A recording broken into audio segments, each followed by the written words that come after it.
la vérité silencieuse du grand âge. Vous savez, il arrive un moment dans la vie où l'on se rend compte d'une chose que personne ne nous avait vraiment dite. Ce moment où l'on comprend que la famille, aussi précieuse soit-elle, ne peut pas tout, pas toujours. Et ce jour-là, ce n'est pas de la tristesse qui vous envahit, c'est plutôt une lucidité douce, un mélange d'acceptation et de paix. On grandit en croyant que la famille, c'est le centre du monde. On travaille, on sacrifie, on donne tout pour elle. Et c'est vrai, la famille reste une bénédiction. Mais passé un certain âge, 70, 75, 80 ans, on réalise que les enfants ont leur propre vie. Les petits-enfants grandissent, les amis s'éparpillent, certains partent, d'autres oublient. Et un matin, on se lève et on sent un vide. Pas un vide triste, non, un vide réel. Ce vide où l'on se dit « Et maintenant, c'est à moi de m'occuper de moi ». Ce n'est pas de l'égoïsme, c'est de la sagesse.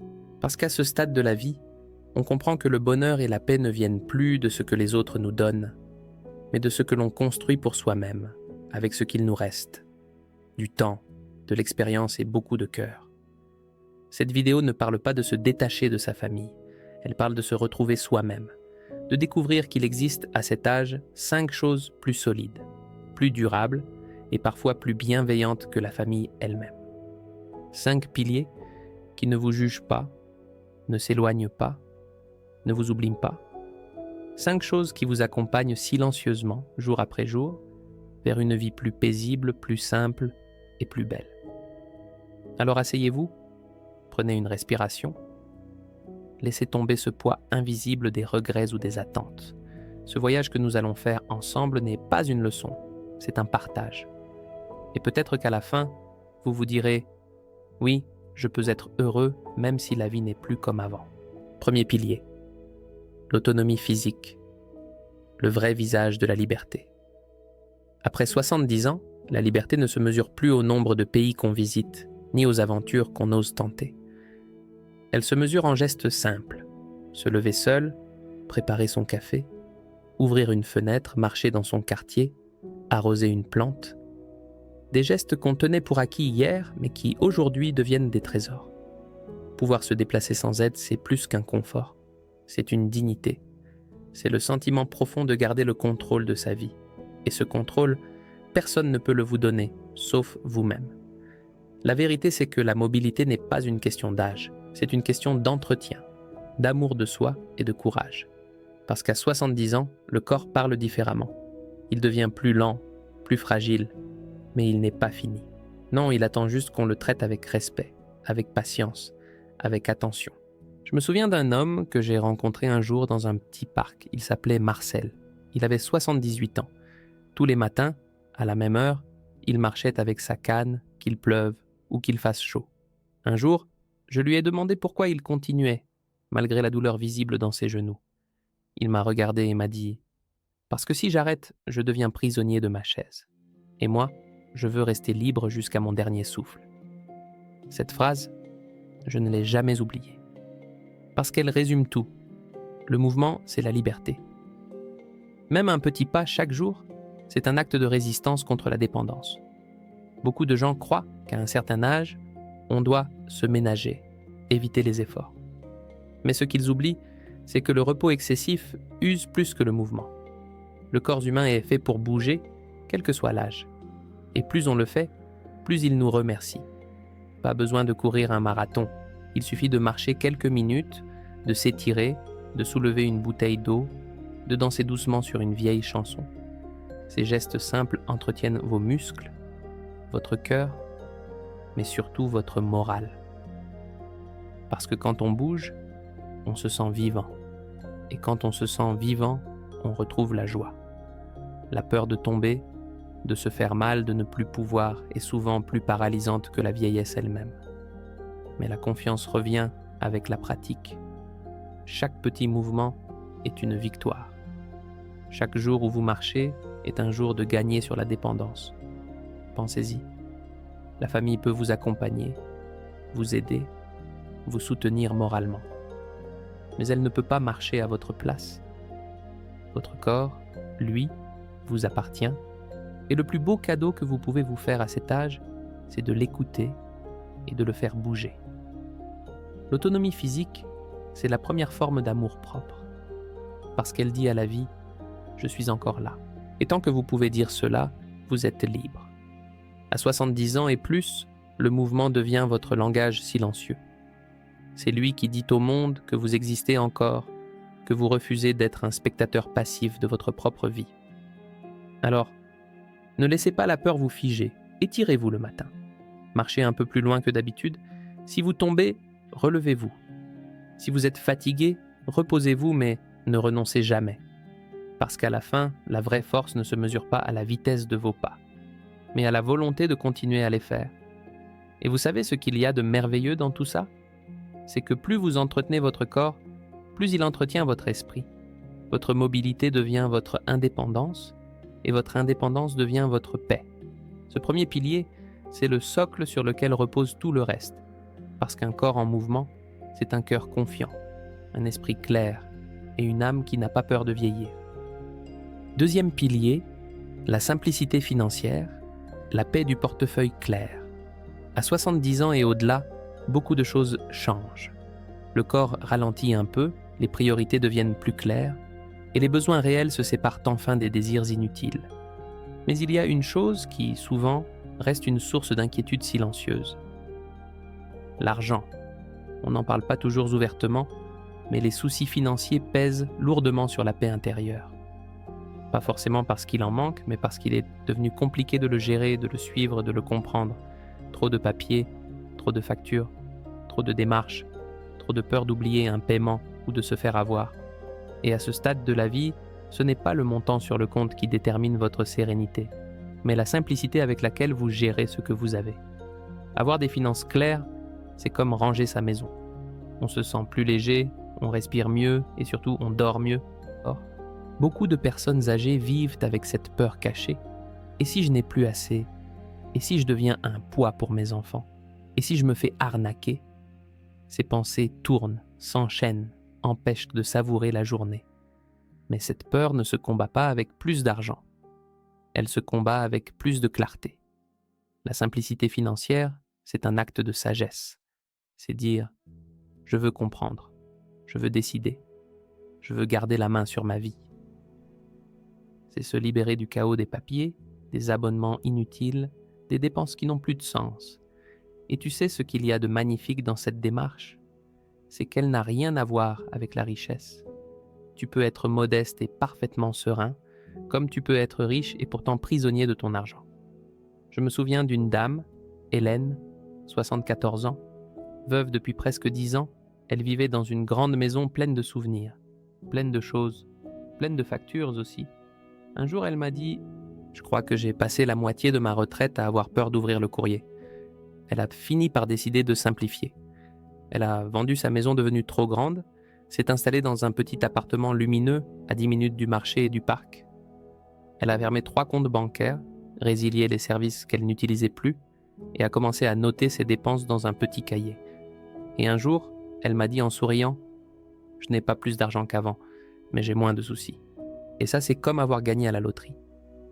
Cette phrase m'a marqué, parce qu'elle révèle une vérité simple. La sérénité financière n'est pas dans le montant, mais dans la maîtrise. Quand tu simplifies tes finances, tu te redonnes du pouvoir. Tu n'as plus besoin d'attendre que quelqu'un t'explique tes factures ou gère tes dépenses. Tu deviens le capitaine de ton propre navire, même s'il avance doucement. Et psychologiquement, c'est libérateur. Parce que l'argent est souvent lié à la peur du futur, à l'insécurité. Mais quand tu sais où va ton argent, cette peur recule. Tu ne vis plus dans l'incertitude, tu vis dans la maîtrise. Il y a une tranquillité incroyable à savoir que chaque facture est à sa place, que chaque dépense est comprise, que chaque mois est prévisible. Et cette tranquillité, elle vaut bien plus que des centaines d'euros. Alors si aujourd'hui tes finances te semblent confuses, prends un moment, pas pour t'inquiéter, mais pour simplifier. Commence par regarder ce que tu utilises vraiment. Résilie ce qui ne te sert plus. Regroupe les choses, un compte principal, un seul moyen de paiement. Et surtout, note. Note ce qui entre, ce qui sort, ce qui t'inquiète. Parce que mettre les choses sur papier, c'est déjà leur enlever le pouvoir de te tourmenter. Et tu sais ce qui est encore plus beau ? c'est que cette simplicité te redonne la liberté de dire oui à ce qui compte vraiment. Un repas avec un ami, une sortie au marché, une petite attention pour toi. Parce que la paix financière, ce n'est pas de tout garder, c'est de savoir utiliser sans crainte ce qu'on a. Tu n'as plus besoin d'avoir beaucoup pour vivre bien. Tu as juste besoin de savoir que tu en as assez. Et cette phrase-là, elle change tout. Parce que quand tu vis selon tes moyens, quand tu arrêtes de comparer, quand tu choisis la simplicité plutôt que le stress, tu retrouves un sentiment rare, la légèreté. La légèreté de ne rien devoir à personne. La légèreté de ne pas dépendre. La légèreté de te dire « je gère, je suis tranquille ». Je me souviens d'un vieux monsieur du quartier, il s'appelait Bernard. Tous les mois, il mettait quelques pièces dans un bocal qu'il appelait « mon fonds de liberté ». Ce n'était pas grand-chose. Parfois quelques euros, parfois rien du tout. Mais il disait toujours « c'est pas pour le montant, c'est pour me rappeler que j'ai encore le contrôle ». Et ce simple geste lui donnait un immense sourire. Parce que la vraie richesse, à cet âge, ce n'est pas le nombre sur le compte. C'est de pouvoir dire sans trembler « je ne dois rien à personne ». Et c'est là que la sérénité s'installe. Parce qu'à partir du moment où tu n'as plus besoin de demander, tu n'as plus peur de perdre. Tu vis, tu choisis, tu décides. Et dans ces choix simples, acheter une fleur, offrir un café, s'offrir un petit plaisir, tu retrouves une forme de dignité. Tu n'attends plus que quelqu'un t'aide à vivre, tu vis.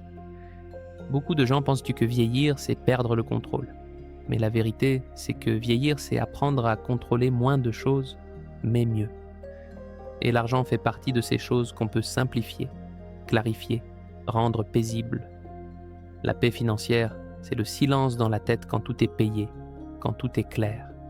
C'est cette petite joie de se dire « je n'ai rien oublié, je suis en ordre et je peux respirer ».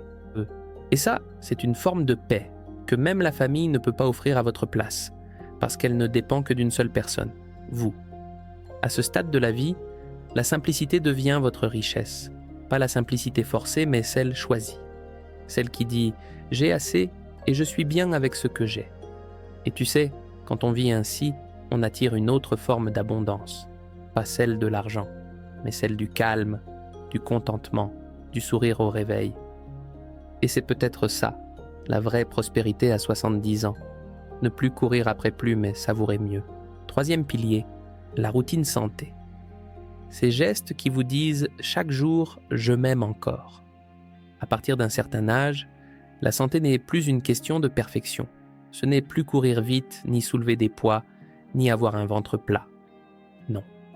C'est simplement être capable de dire « je me sens bien aujourd'hui ». Et ce sentiment-là, il ne tombe pas du ciel. Il se construit lentement, à travers les petits gestes qu'on répète chaque jour. Parce qu'à 70 ans, la santé devient une conversation intime avec soi-même. Chaque jour, votre corps vous parle. Et votre routine, c'est votre façon de lui répondre « je t'écoute, je prends soin de toi, tu comptes encore ». Beaucoup de gens attendent qu'un problème arrive pour s'en occuper. Un malaise, une douleur, un résultat d'analyse qui inquiète. Mais la sagesse, c'est d'agir avant que ça casse. C'est d'entretenir le corps avant qu'il ne réclame. Et ce n'est pas une question d'effort héroïque. C'est une question d'habitude, de douceur, de constance. Parce que la santé, c'est comme une plante. Elle ne pousse pas parce qu'on l'arrose beaucoup une fois, mais parce qu'on l'arrose un peu chaque jour. La routine santé, c'est ce rythme qui donne un sens à vos journées. Se lever à heure fixe, boire un grand verre d'eau, marcher quelques pas, prendre ses médicaments sans se presser, respirer profondément. Ce sont de petits rituels, mais ensemble, ils forment une colonne vertébrale invisible. C'est ce qui vous garde debout, même quand la motivation s'en va. Et surtout, c'est ce qui vous fait sentir utile à vous-même. Parce qu'à cet âge, le plus grand danger, ce n'est pas la maladie. C'est le sentiment de ne plus servir à rien.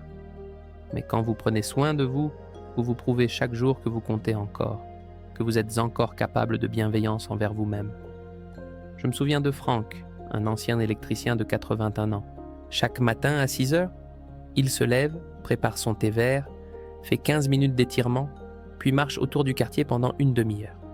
Il fait ça depuis des années. Un jour, je lui ai demandé « Franck, pourquoi vous êtes si rigoureux avec ça ?» Il a souri et m'a répondu « Ce n'est pas du sport. C'est ma façon de me dire chaque matin « Je suis encore vivant ». Et cette phrase m'a touché profondément, parce qu'il avait compris quelque chose que beaucoup oublient.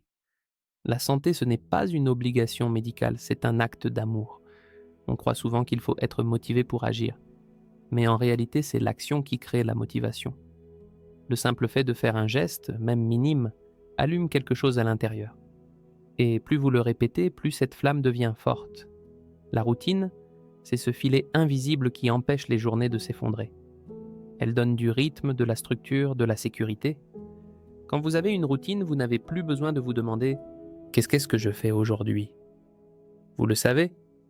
Et ce savoir calme le mental, apaise les émotions, rassure le cœur.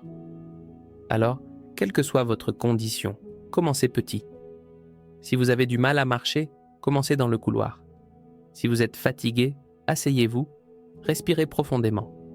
Buvez de l'eau, mangez un fruit, bougez vos doigts, vos chevilles, vos épaules. Ce sont des gestes simples, mais derrière eux se cache une force immense, celle de ne pas abandonner. Parce que chaque mouvement, chaque repas équilibré, chaque respiration consciente est un message que vous envoyez à votre corps. Je ne te laisse pas tomber. Et cette fidélité envers soi-même, c'est la plus belle forme de loyauté qui soit. Le plus beau dans une routine, c'est qu'elle s'adapte à vous. Elle n'a pas besoin d'être parfaite. Certains jours, vous ferez moins. D'autres, un peu plus. Mais le simple fait d'essayer, de continuer, de rester dans le mouvement, c'est déjà une victoire. Ne cherchez pas la perfection, cherchez la présence. Ce petit geste qui dit « Je suis là, j'existe encore et je prends soin de moi ». Et n'oubliez pas, la santé ne se limite pas au corps. Elle vit aussi dans l'esprit. Lisez, écrivez, écoutez de la musique, chantez. Riez un peu, même seul. Regardez le ciel, parlez à vos plantes, appelez un ami. Ces choses-là nourrissent votre santé mentale et souvent ce sont elles qui guérissent quand les médicaments ne peuvent plus rien. Une routine, ce n'est pas une contrainte. C'est une caresse quotidienne. Une façon douce de se rappeler que, malgré les rides, les douleurs, les absences, la vie coule encore en vous. Et tant qu'elle coule, elle mérite votre attention. À ce stade de la vie, le mot « discipline » fait parfois peur. Mais ici, il ne s'agit pas de discipline militaire. Il s'agit de tendresse organisée. Prendre soin de soi n'est pas une corvée, c'est une célébration. C'est dire à chaque matin « Merci pour ce nouveau jour. Je vais le traverser avec douceur. » Et tu verras, plus tu t'occupes de toi, plus tu ressens une force tranquille. Tu deviens moins dépendant des autres, plus confiant, plus fier.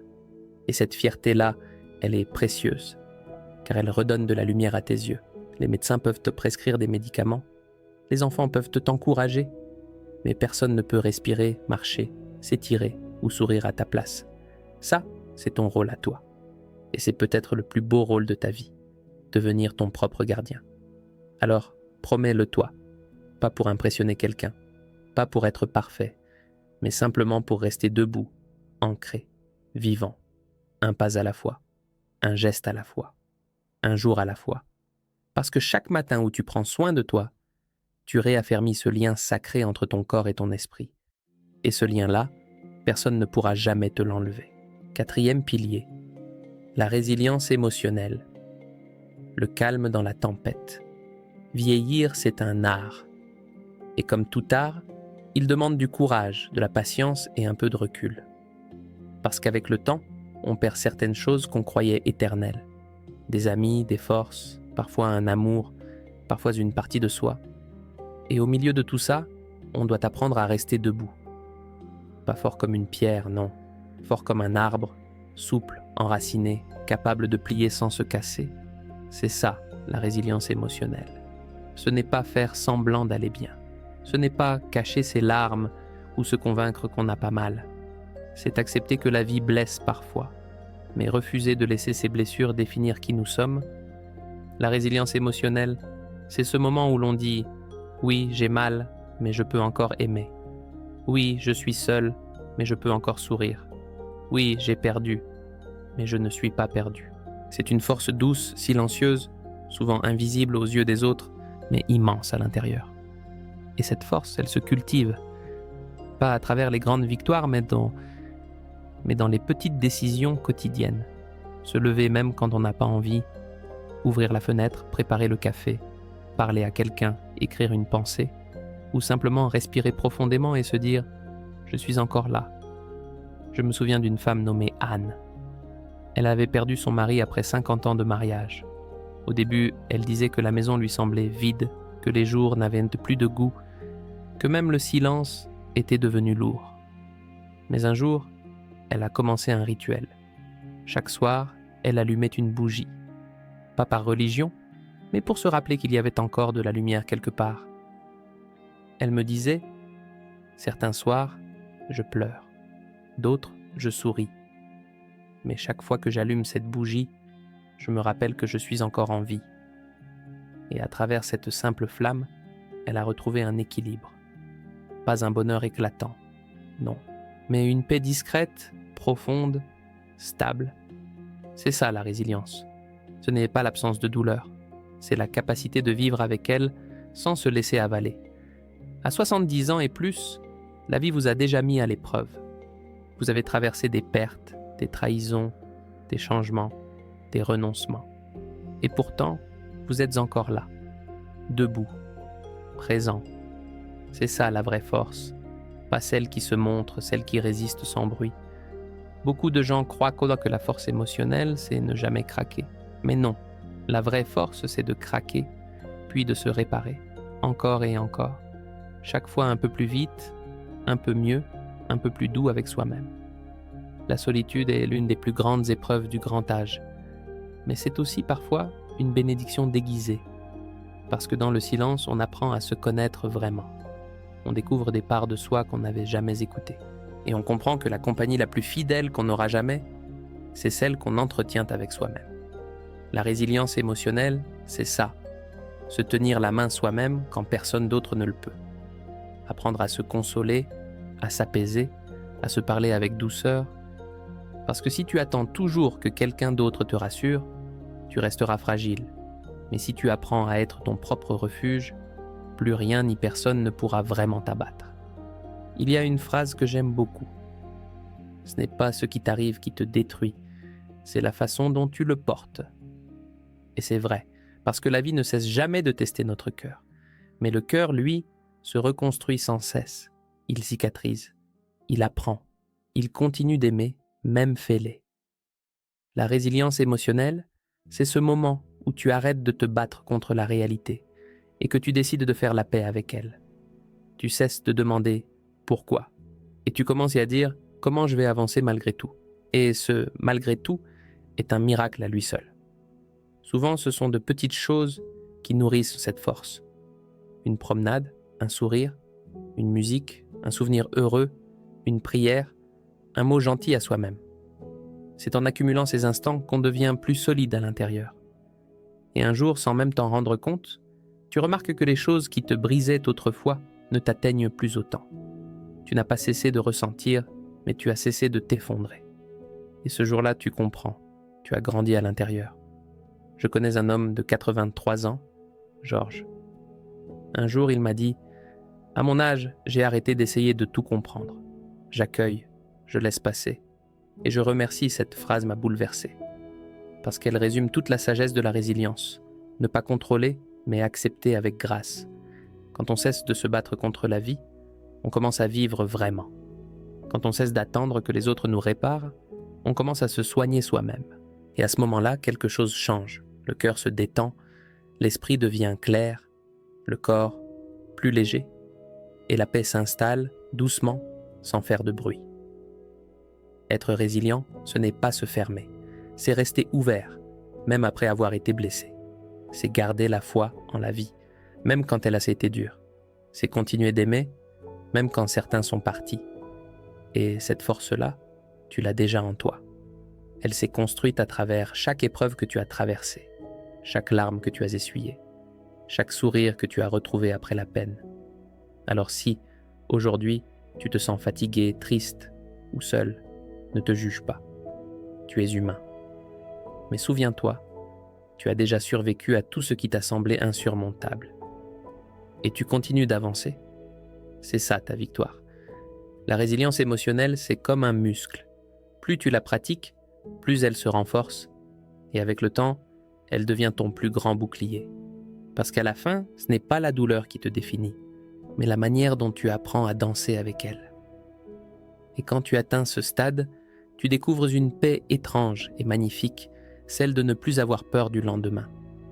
Parce que quoi qu'il arrive, tu sais que tu sauras faire face. 5e pilier, le code personnel.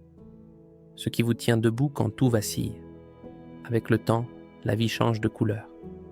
Les bruits d'autrefois s'éteignent, les visages familiers se font rares, et l'on se rend compte que le monde continue à tourner, même quand on ralentit un peu. Et pourtant, au fond de soi, il reste quelque chose d'immuable, quelque chose qu'aucune année, aucune perte, aucune absence ne peut effacer. Nos valeurs, notre code personnel. C'est ce petit livre invisible qu'on porte dans le cœur, celui qui nous dit comment vivre, comment aimer, comment agir, même quand personne ne regarde. Avoir un code personnel, c'est savoir ce qui compte vraiment pour soi. C'est décider. Je veux vivre dans la vérité. Je veux rester bienveillant. Je veux être en paix avec mes choix, même si personne ne les comprend. Parce qu'après 70 ans, ce n'est plus le regard des autres qui compte. C'est le regard qu'on porte sur soi-même. Tu vois, quand on est jeune, quand on se définit souvent par les rôles, parents, conjoints, travailleurs, amis, enfants de quelqu'un. Mais avec le temps, ces rôles s'effacent et une question surgit. Qui suis-je quand tout ça n'existe plus? Et la réponse se trouve là, dans ton code intérieur, dans cette petite voix qui te dit ce qui est juste, même si personne ne l'entend. Je me souviens d'un vieil homme, Howard. Il avait 84 ans, vivait seul et n'avait ni richesse ni grande famille autour de lui. Mais il dégageait une sérénité incroyable. Un jour, je lui ai demandé quel était son secret. Il m'a répondu simplement « J'ai 5 règles. Je dis toujours la vérité. Je rends ce qu'on me prête, je pardonne vite. Je ne gaspille pas la nourriture.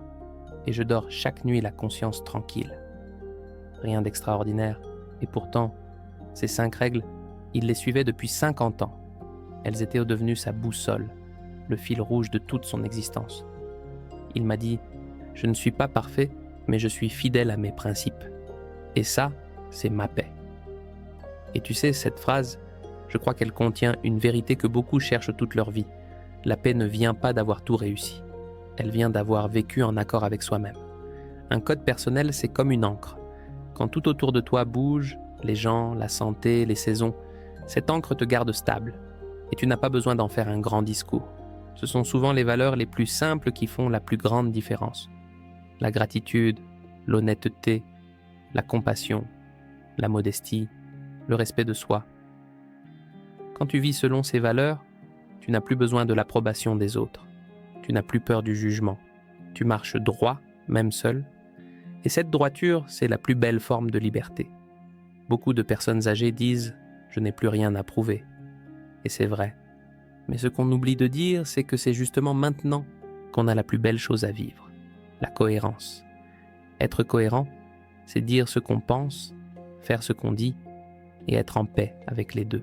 Et tu sais, quand ta vie suit cette ligne intérieure, tu deviens paisible, tu dors mieux, tu pardonnes plus facilement, tu souris plus souvent, parce que tu ne te bats plus contre toi-même. Ton code personnel, c'est aussi ce qui donne du sens à chaque journée, ce qui t'aide à te lever, à choisir, à continuer. Ce n'est pas un règlement, c'est une direction. C'est ce qui t'empêche de te perdre dans les regrets ou les comparaisons. Et le plus beau dans tout ça, c'est que personne ne peut te l'enlever. Pas l'âge, pas les circonstances, pas même le temps. C'est ton trésor invisible, celui que tu construis depuis toujours, souvent sans même t'en rendre compte. Alors, si tu veux vivre en paix, reviens à ce qui te ressemble. Demande-toi, qu'est-ce que je choisis de respecter même quand personne ne regarde? Qu'est-ce qui me rend fier de moi, même dans le silence? Ce sont ces réponses-là qui bâtissent ta sérénité. Et tu verras, plus tu vis selon tes valeurs, moins tu auras besoin de justifier quoi que ce soit. Parce qu'à la fin, le respect de soi est plus apaisant que n'importe quelle approbation. Et puis, il y a ce moment merveilleux où tu te regardes dans le miroir avec toutes tes rides, tes souvenirs, tes cicatrices, et tu te dis « J'ai vécu selon mon cœur ». Ce jour-là, tu comprends que la réussite, ce n'est pas d'avoir tout eu, c'est d'être resté fidèle à toi-même. Et ça, ni le temps, ni la solitude ni la mort ne peuvent te le prendre. Conclusion, devenir sa propre fondation. Alors, qu'avons-nous découvert ensemble? Qu'après 70 ans, la paix et la santé ne dépendent pas seulement de la famille. Elles reposent sur 5 piliers silencieux, mais puissants. La mobilité, qui te donne la liberté. La simplicité financière, qui te donne la tranquillité. La routine santé, qui te donne la stabilité. La résilience émotionnelle, qui te donne la force. Et ton code personnel, qui te donne la direction. Ces 5 choses ne te trahiront jamais. Elles ne s'éloignent pas.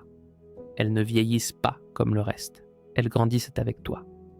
Et quand tout autour semble s'effacer, ce sont elles qui te tiennent debout. Vieillir, ce n'est pas s'éteindre. C'est devenir lumière. C'est apprendre à briller de l'intérieur, sans attendre que quelqu'un d'autre t'éclaire. Tu n'as plus besoin d'être entouré pour exister. Tu n'as plus besoin de plaire pour avoir de la valeur. Tu as juste besoin de te rappeler que tu es complet, même seul. Alors, prends soin de ton corps, allège ton esprit, apaise ton cœur et vis selon tes valeurs. Parce qu'à la fin, ce n'est pas le nombre de gens autour de toi qui compte, mais la paix que tu ressens en toi. Et cette paix-là, tu peux la bâtir, pas à pas, jour après jour, à ton rythme, dans le silence de ta propre sagesse. Si ces mots te parlent, si tu t'y reconnais un peu, alors n'oublie pas de t'abonner, de laisser un petit commentaire pour partager ton expérience, ou simplement d'écrire « Je choisis la paix ». Parce que chaque message, chaque mot, chaque témoignage rappelle à quelqu'un d'autre qu'il n'est pas seul. Merci d'avoir écouté jusqu'ici. Merci d'être encore là, debout, vivant, vrai. Et souviens-toi toujours, le monde a besoin de ton calme, de ta sagesse, de ta lumière. À très bientôt. Et d'ici là, prends soin de toi comme de ton plus précieux trésor.